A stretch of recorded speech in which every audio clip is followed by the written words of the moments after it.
placer saludarte nuevamente y darte la bienvenida a una edición más de Reavivados por su palabra.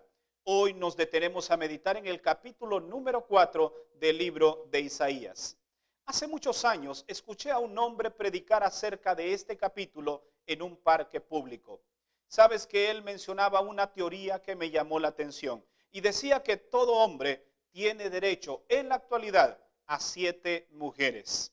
En ese momento no conocía mucho acerca de la Biblia. Hoy que conozco un poco más de ella, entiendo que aquella teoría en nuestros tiempos, así como en aquel entonces, porque hay que estudiar el contexto, no tiene ningún fundamento bíblico para apoyar dicha teoría. Las aplicaciones figuradas de la palabra de Isaías pueden tener aplicaciones espirituales para nuestros días. Siempre es posible que las declaraciones de un profeta puedan tener, además de un sentido primario, un sentido secundario. Veamos cuáles son las lecciones que nos deja el capítulo de este día.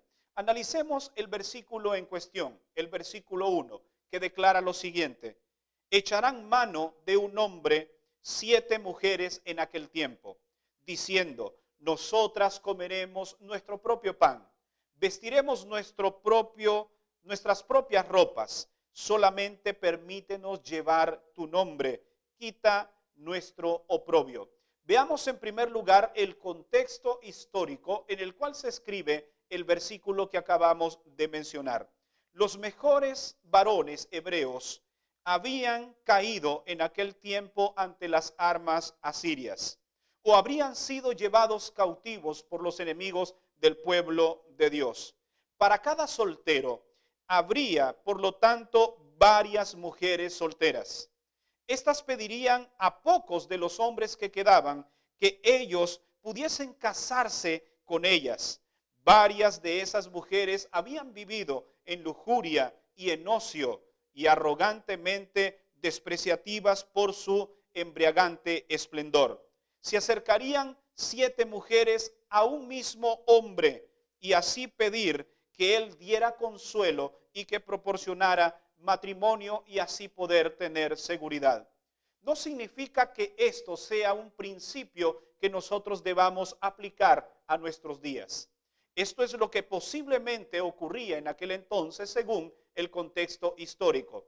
Pero como mencionamos que también podía tener una implicación secundaria, permítame darle algunos valores representativos, algunos símbolos que aparecen en este versículo. El primero, 7 mujeres.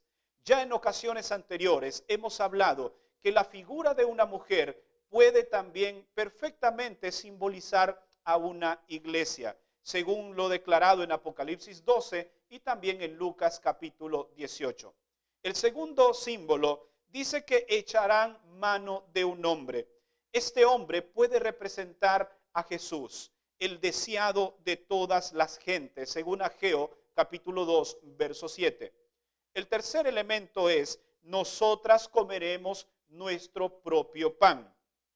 El pan representa la palabra de Dios, según Mateo 4:4 y Amós 8:11 y 12. Este es el alimento diario del cristiano para un crecimiento espiritual integral. El quinto elemento, vestiremos nuestras propias ropas. La ropa es sinónimo de la justicia de Cristo, según Isaías 64:6, con la cual Dios quiere vestir a sus hijos su desnudez. Y finalmente, solo permítenos, decían estas mujeres, llevar tu nombre, el nombre de Cristo, el cual muchos portan hoy y dicen llamarse cristianos, pero su vida está lejos de parecerse a él. Permítame entonces, hablando ya simbólicamente, dándole un valor representativo a estos elementos que acabamos de mencionar, podríamos decir que en términos espirituales para nuestras vidas, muchas iglesias de hoy se hacen llamar cristianas, pero se alimentan de su propio pan, es decir, sus propias creencias, su propia concepción de la palabra, tomando como base algunas interpretaciones erróneas, pero hacen a un lado las doctrinas sanas que la Biblia presenta. También ellas pretenden vestirse de su propia justicia, es decir, rechazan la justicia de Cristo. Y algunos temas importantes como lo es la ley de Dios, la justificación por la fe, el día de reposo, la verdad del santuario. Así que hay que tener mucho cuidado, porque estas mujeres, estas iglesias, lo único que quieren es llevar el nombre de Cristo, pero sus vidas están lejos de parecerse a Él. Muchas iglesias hoy llevan una vida acomodada e interpretan la Biblia de acuerdo no solamente al poco conocimiento que puedan tener, sino a su conveniencia. Recordemos que nosotros debemos cumplir la voluntad de Dios expuesta en su palabra y no lo que nosotros creemos que la palabra de Dios puede significar. Dios nos manda a cada uno de nosotros a ser verdaderos seguidores de Cristo, ser cristianos auténticos, cristianos que viven la palabra, cristianos que palpan la palabra, cristianos que levantan la palabra como una verdad, como un estandarte ante el mundo que perece en una oscuridad y decadencia espiritual. Recordemos que muchas personas hoy viven únicamente bajo el estandarte del cristianismo, pero su vida no está acoplada bajo los principios que la palabra de Dios establece. El Señor viene por una sola iglesia, y esta iglesia tiene características únicas y especiales. Entre esas podemos mencionar lo que dice Efesios capítulo 5, verso 27. A fin de presentar una iglesia para sí mismo, una iglesia gloriosa, sin mancha, sin arrugas, ni cosa semejante. Permíteme hacerte una pregunta. ¿Ya eres parte de esa iglesia? ¿Formas parte de ese pueblo que tiene estas características especiales? Que adoptan la palabra de Dios como suya sin quitarle ni ponerle absolutamente nada. Las iglesias de hoy deben reconocer la autoridad de la palabra de Dios, la vigencia de la ley de Dios, los 10 mandamientos que están vigentes para hoy en nuestros días. Así que la Biblia menciona características especiales de la iglesia, de esta mujer por la cual el Señor vendrá. Y mi deseo y mi oración es que cuando Cristo venga, tú formes parte de esa iglesia.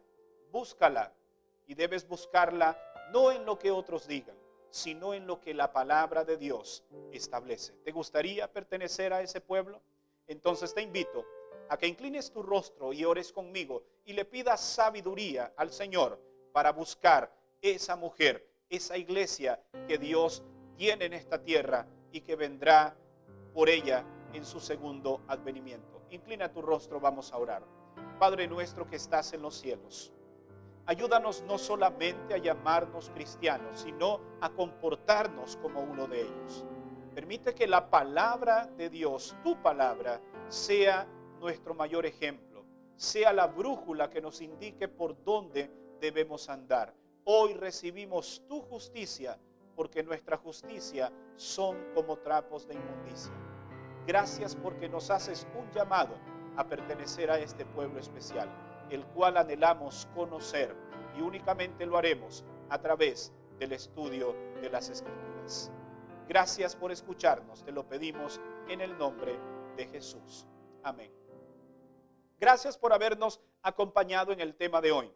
Recuerda que mañana tenemos nuevamente una cita para una edición más de Reavivados por su palabra, y así seguir creciendo en el conocimiento de la verdad. Que Dios te bendiga.